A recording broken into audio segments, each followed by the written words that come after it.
Thank you, Brian. And as he just mentioned, we are already seeing some seats flip across the country. Joining us now is our political analyst, Ruben Morales, to talk about some of those changes. I don't think I'm too surprised about Indiana. President Trump, I think, spent 4 trips there rallying in the last 3 weeks or so. Right. They saw red. They saw blood there, if you will, and they saw that they could flip it red. So not a surprise. I think most political pundits saw that coming. I think the margin might be something of a surprise, a big turnout there.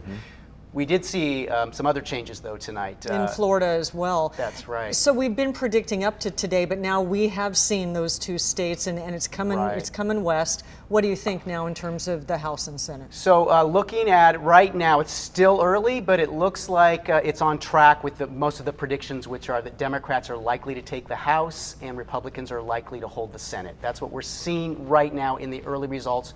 A House seat flipping in Virginia from Republican to Democrat, and a House seat in Florida flipping from Republican to Democrat. That means the Democrats now only need 21 of 23 seats to get control, and it's a big country and it's a long night. President Trump, at one of his most recent rallies, said, "Pretend that I'm on the ballot." Of course, he's not, but in this midterm, but he says, "Pretend that I'm on the ballot." That could have backfired on him, but how do you think that's going to play out as the night goes on? Well, I think it illustrates the results that we're seeing. I think in House races, suburban areas, that it's hurting the Republican candidates in those congressional seats. In states like Indiana, which are red, I think it helps hold the Senate. So it's a mixed bag, and in some sense, the president and the White House had to make a decision what was more important to them, I think, and I think they decided. And we obviously have a couple of contested races of our own that affect us here.